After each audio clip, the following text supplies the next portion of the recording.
Good afternoon बच्चों। अभी तक हमारा डबल डिस्प्लेसमेंट का टॉपिक कंप्लीट हुआ है।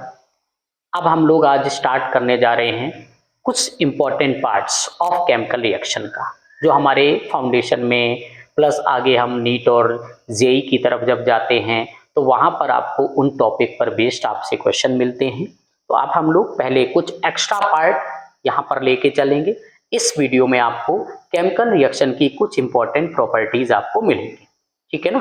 चलिए टाइम नहीं वेस्ट करते हैं, स्टार्ट करते हैं, बाकी एंजॉय अपना होता रहेगा, ठीक है ना। चलिए स्टार्ट करते हैं।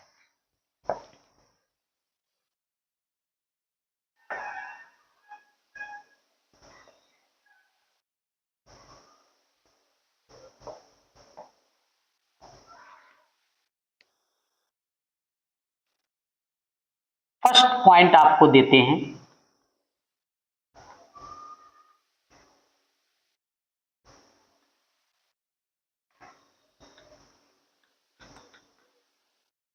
Spectator ions. स्पेक्टेटर्स आयन, ये स्पेक्टेटर्स आयंस किसको कहते हैं? ऐसे आयंस कौन से होते हैं जिनको हम स्पेक्टेटर्स आयंस कहते हैं? जनरली आपको टेक्स्ट बुकों में मिलेगा नहीं, बट हमें यहां से क्वेश्चन आपको जरूर मिलेगा। स्पेक्टेटर्स आयंस होते क्या हैं? देखो, the chemical species, the chemical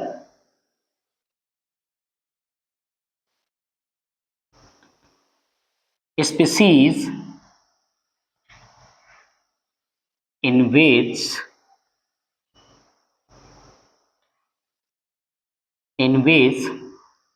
ions present but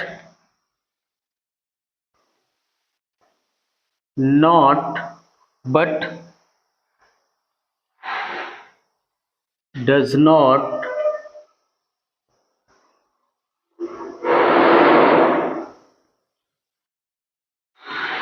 participate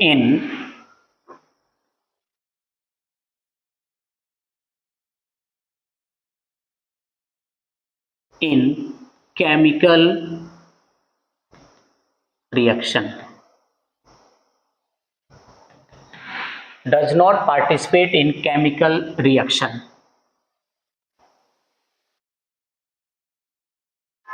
Such ions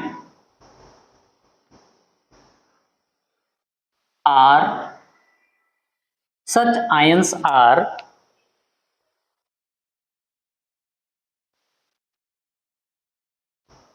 omitted in net ion reaction. ऐसे आयंस जो रिएक्टेंट में प्रेजेंट तो होते हैं, लेकिन जो प्रोडक्ट बनता है उसके जो नेट आयंस होते हैं, जब नेट आयंस निकाला जाता है, फाइनल आयंस में रिएक्शन जब लिखते हो, वहां पर वो आयन हमारा लुप्त हो जाता है। ओमिटेड मींस लुप्त हो जाना। ओमिटेड का मतलब क्या हो जाना? वहां से वो गायब हो जाता है। ओमिटेड का मतलब गायब हो जाना, वहां से वो गायब हो जाता है या लुप्त हो जाता है। ऐसे आयंस को हम क्या कहते हैं? स्पेक्टेटर्स आयंस कहते हैं। आप कहते हैं सर एक एग्जांपल आपको हम दे करके चलते हैं, उसी एग्जाम्पल से आपको क्लियर समझ में आएगा। मैंने इससे पहले भी आपको बताया, सिल्वर नाइट्रेट बताया होगा, कलरलेस सॉल्यूशन, और ये अगर रिएक्शन करे कॉपर के साथ, ये सॉलिड होता है, ये आपका एक्वस होगा। जैसे ये इसके साथ रिएक्शन करेगा तो रिएक्शन करने के बाद आपको जो फॉर्मेशन बना करके देगा, आपने कहा सर कॉपर हाई रिएक्टिव होता है, सिल्वर को डिस्प्लेस करेगा। कॉपर कैसा है? आपने बोला सर हाई रिएक्टिव होता है।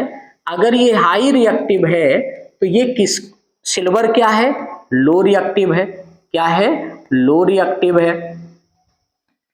इसने इसको डिस्प्लेस किया तो आपने बोला सर CuNO3 होल ट्वाइस बन गया और सिल्वर आपको डिस्प्लेस हो गया, सॉलिड बना, एक्वस बना।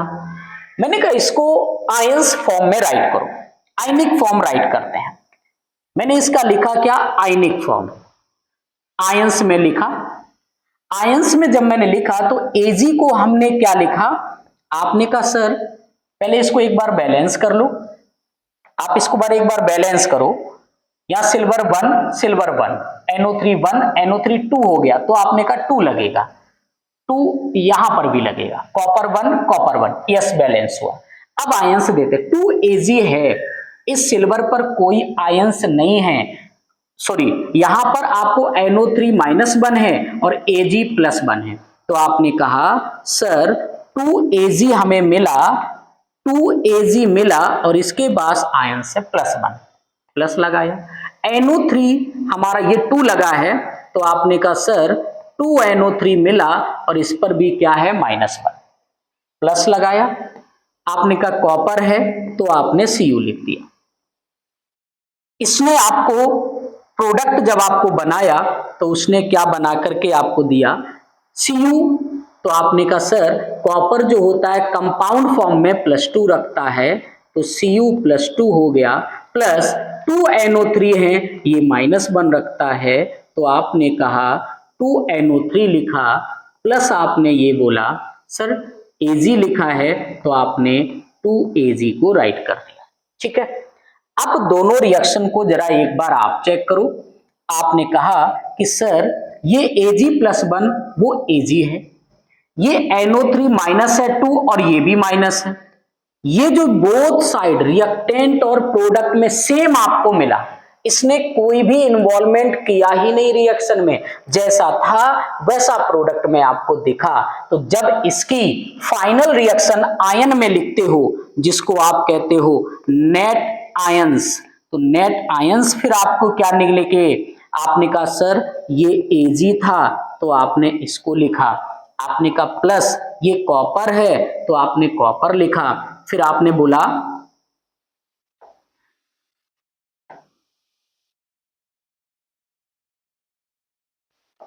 आपने कहा सर Cu+2 है उसको लिखा, प्लस ये बोथ साइड कैंसिल हो जाएगा रिएक्टेंट प्रोडक्ट, बचेगा क्या हमारे पास 2Ag बचेगा। ये फॉर्मेशन आपका एक्वस था, ये आपका सॉलिड था, ये सॉलिड था, ये एक्वस था, ये नेट आयंस हुआ। अब आपसे मैंने कहा कि ये जो NO3 मिला, अब ये पार्ट आपको याद रखना है, ये जो आपको NO3 माइनस मिला, इसी NO3 माइनस को हम क्या कहते हैं, ये NO3 माइनस ही हमारा क्या बोला जाता है, स्पेक्टेटर आयन बोलते हैं, इसी को हम स्पेक्टेटर आयन कहते हैं। क्या बोलते हैं, स्पेक्टेटर आयंस कहा जाता है। यहां तक क्लियर है ना, एक बार स्क्रीनशॉट ले लो, फिर हम इसके बाद अगले केमिकल रिएक्शन की प्रॉपर्टीज की बात करते हैं।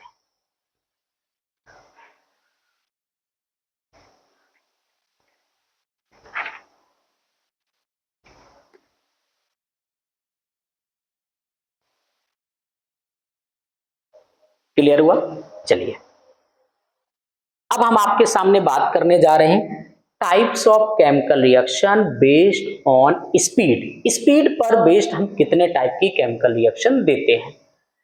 टाइप्स ऑफ केमिकल रिएक्शन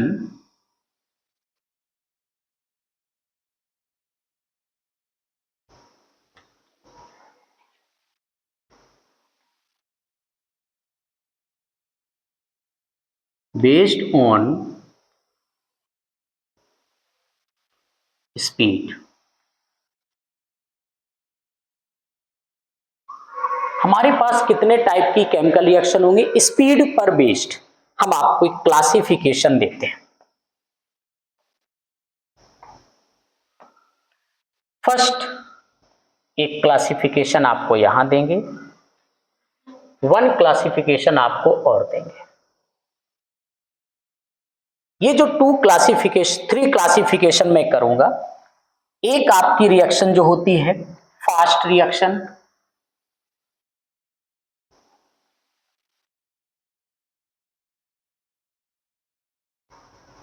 पहली रिएक्शन को हम बोलेंगे फास्ट रिएक्शन। एक रिएक्शन यहां पर आएगी जिसको हम एक और पार्ट बोलते हैं स्लो रिएक्शन।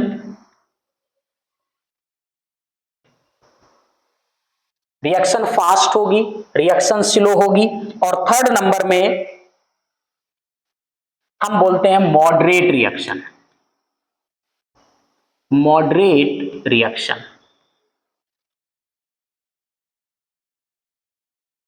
मैंने 3 क्लासिफिकेशन आपको दिए। पहला दिया फास्ट रिएक्शन, मॉडरेट रिएक्शन और स्लो रिएक्शन। आपने कहा सर ये जो फास्ट रिएक्शन होती है, reaction with in second, reaction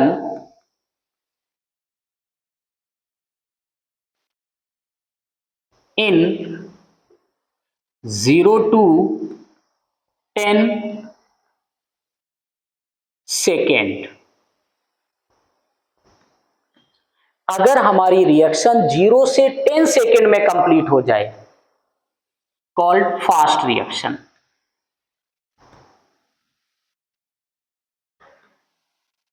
उसको हम फास्ट रिएक्शन बोलते हैं।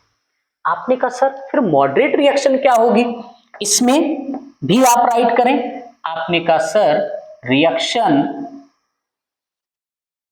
इन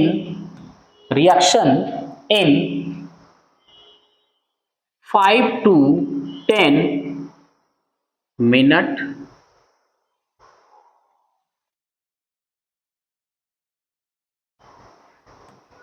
is called moderate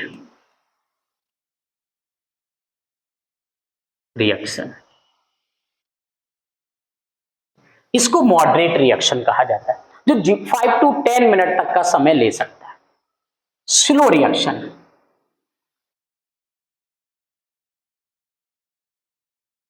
reaction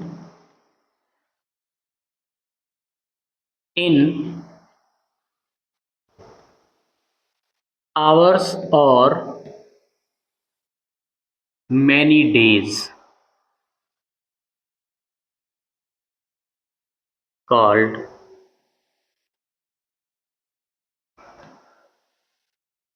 slow reaction. अगर रिएक्शन कुछ घंटों में कंप्लीट हो या कुछ दिनों के बाद कंप्लीट हो करके आपको मिले तो उसको हम क्या बोलते हैं, स्लो रिएक्शन। कुछ मिनट में कंप्लीट हो जाए मॉडरेट रिएक्शन, और जो रिएक्शन बहुत फास्ट हो जाए, विद इन सेकेंड कंप्लीट हो जाए, उसको हम बोलते हैं फास्ट रिएक्शन। इतना क्लियर हुआ? स्क्रीनशॉट लेना।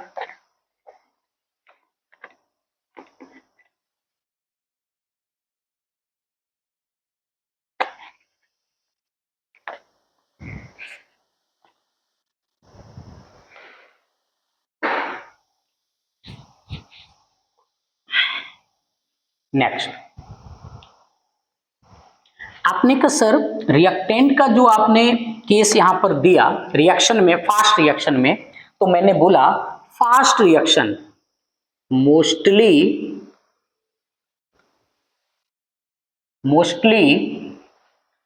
आयनिक रिएक्शन और फास्ट रिएक्शन। जितनी भी आयनिक रिएक्शन होंगी वो सब फास्ट रिएक्शन होंगी। आपने कहा सर कोई एग्जांपल इसके साथ, तो मैंने कहा आप HCl ले लीजिए, आप इसमें NaOH आप देते हैं, HCl लिया, NaOH आपने दिया, तो जैसे NaOH आया तो अब इसने रिएक्शन बना करके आपको दिया। क्या करेगा, अभी आपको मैंने बताया न्यूट्रलाइजेशन रिएक्शन, सोडियम क्या करेगा, वो NaCl बनाएगा। सोडियम क्या करेगा, वो आपको NaCl बना करके आपको देगा। सोडियम क्या करेगा, आपको NaCl बना के देगा, प्लस ये H और OH के साथ मिलेगा तो क्या बनाएगा, वाटर। मैं आपको इसी में एक पार्ट और दे दूं, रिएक्शन also called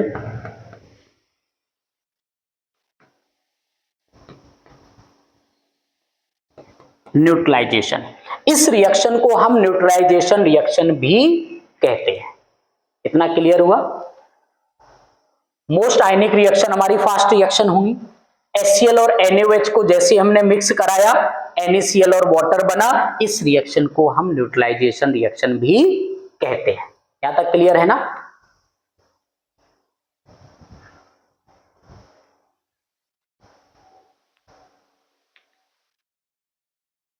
अब आते हैं मॉडरेट रिएक्शन में। मॉडरेट रिएक्शन में आपको सम टाइम, कुछ टाइम के बाद, आपने जैसे देखा होगा ग्लास में कोई घर में अगर गेस्ट आ जाता है, जैसे घर में गेस्ट आए, कहीं से कोई मिलने वाले आपके आ गए, इस समर सीजन में, गर्मी के बहुत मौसम में आप चाय नहीं पूछते हो। सपोज आपके यहाँ कोई दुकान नहीं है तो आप कोल्ड ड्रिंक नहीं ला सकते, फिर क्या करोगे आप? घर में आपके यहाँ शुगर मिलती है, चीनी होती है, उस शक्कर को लिया और आपने ग्लास में उसको डाला और वाटर के साथ आपने सॉल्यूशन बनाया। क्या वो विद इन सेकेंड होता है? नहीं, उसको टाइम लगता है। वो मॉडरेट रिएक्शन का केस होता है। कैसे? आप वो जो शरबत बनाते हो, मैं उसी की रिएक्शन आपको यहां दे रहा हूं। आपने लिखा सुक्रोज प्लस वाटर गिव्स, अगर सुक्रोज को वाटर के साथ मिलाया तो इसने क्या दे दिया? मुझे ग्लूकोज देता है और फ्रक्टोज देता है। ग्लूकोज और फ्रक्टोज बनाएगा। इसकी केमिकल रिएक्शन क्या है आपने कहा, तो मैंने कहा इसकी जब केमिकल रिएक्शन हम राइट करेंगे तो वो कैसे राइट करेंगे? आपने कहा सुक्रोज, सुक्रोज को बोला जाता है C12H22O11, ये सुक्रोज होता है। आपने इसमें वाटर डाल दिया, जैसे इसके अंदर वाटर गया तो वाटर जाने के बाद अब ये क्या प्रोडक्ट बनाएगा? जब इसके प्रोडक्ट की बात करते हैं तो आपके माइंड में सिंपल फिर आ जाता है कि सर ये जब मिलेगा तो ग्लूकोज बनाएगा, और ग्लूकोज होता है C6H12O6 प्लस फ्रक्टोज भी वही बना के देगा C6H12O6। इतना क्लियर हुआ? आपने बोला कार्बन 12 है तो 6 यहां पर है, 6 यहां पर है। हाइड्रोजन 22 है, 2 इसके पास 24 हो गए, 12 यहां पर, 12 यहां पर, 24 हो गया। आपने कहा सर ऑक्सीजन 11 है, 1 यहां से आया तो ऑक्सीजन 12 हो गए, 6 और 6 आपके 12 हो गए। यहां तक क्लियर है ना? आपने कहा सर एक और एग्जांपल दो। आपने अगर शायद सुना होगा N2O5, एक नाइट्रोजन पेंटा ऑक्साइड। N2O5 को एक टेम्परेचर लिया जाता है 55 डिग्री सेल्सियस।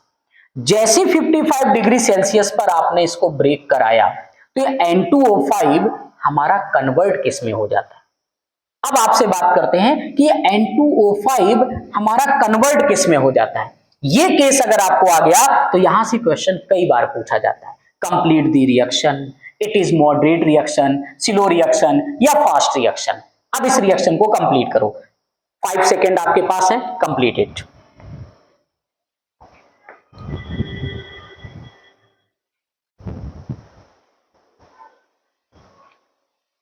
चलिए N2O5 देखिए, चेक करना किस किस का कंप्लीट हुआ है। इसने नाइट्रोजन डाइऑक्साइड बनाएगा और ऑक्सीजन रिलीज करेगा। आपने कहा सर क्या ये बैलेंस है? N2 है, N अकेला है, मैंने 2 लगा दिया। ऑक्सीजन 2 2 जा 4, 2 6 हो गया, यहां तो 5 है। आपने कहा 2 2 जा 4, यहां पर 1 मिले केवल, 5 हो जाएगा, तो मैंने कहा इसको 1/2 कर दो, बैलेंस हुआ। ये रिएक्शन हमारी क्या होती है? मॉडरेट रिएक्शन होती हैं। आफ्टर सम टाइम, कुछ मिनट के बाद कंप्लीट होती हैं। इसका नेम होता है नाइट्रोजन पेंटाऑक्साइड।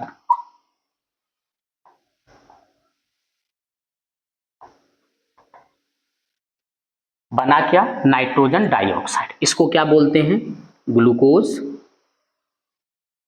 ये क्या होता है, फ्रक्टोज। ये क्या होता है, ये क्या होता है, सुक्रोज।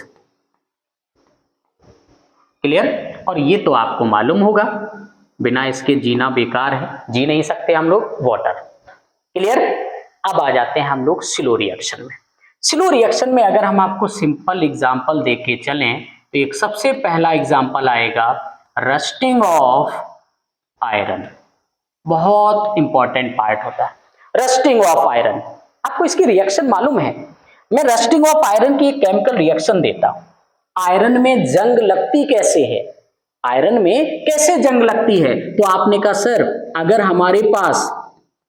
हमारे पास आयरन है और इसके कांटेक्ट में वाटर मिल गया तो पता है ये क्या करता है, आयरन वाटर के साथ मिलता है, मिलने के बाद ये क्या बना देता है, Fe2O3 बना देता है, डॉट X H2O बना देता है। इसका नेम क्या होता है, मैंने कहा भाई इसका नेम होता है रस्ट। और इस प्रोसेस को क्या कहा जाता है, इसी प्रोसेस को रस्टिंग कहा जाता है।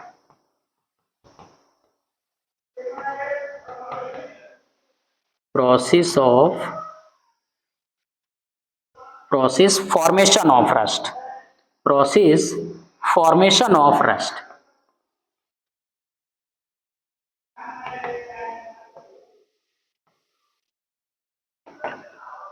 रस्ट के फॉर्मेशन के प्रोसेस को हम क्या कहते हैं, रस्टिंग कहा जाता है। इतना क्लियर है ना। ये जो फॉर्मेशन है वो आयरन का केस होता है। आपने इसके अलावा भी और भी हमारे कई सारे स्लो प्रोसेस होते हैं, जिसमें अगर हम आपसे बात करें फॉर्मेशन ऑफ, आपने एक नेम पढ़ा होगा फॉर्मेशन ऑफ, प्रोसेस देखा होगा आपने, फॉर्मेशन ऑफ कोल। कोयला बनता है, कार्बन सब्सटेंस होता है कोल, वो भी आपका स्लो प्रोसेस होता है। एक और आपने बड़ी बड़ी चट्टानों को देखा होगा, उनका जो ब्रेकडाउन होता है वो ब्रेकडाउन भी कैसा प्रोसेस होता है, स्लो प्रोसेस होता है। तो आपने कहा ब्रेकडाउन ऑफ रॉक्स। रॉक्स का ब्रेकडाउन भी हमारा कैसा है, स्लो रिएक्शन का पार्ट होगा। यहां तक क्लियर है ना। स्क्रीनशॉट लो, अगला एक और भी पार्ट आएगा केमिकल रिएक्शन का, रिवर्सिबल और इरिवर्सिबल केस। ठीक है ना। इतना स्क्रीनशॉट लीजिए, उसको हम एक शॉर्ट वीडियो आपका अगला नेक्स्ट स्टार्ट करेंगे। यहां तक इसमें इतना ही, स्क्रीनशॉट लेना, नेक्स्ट क्लास में मिलेंगे, नेक्स्ट वीडियो में मिलते हैं। Have a nice day.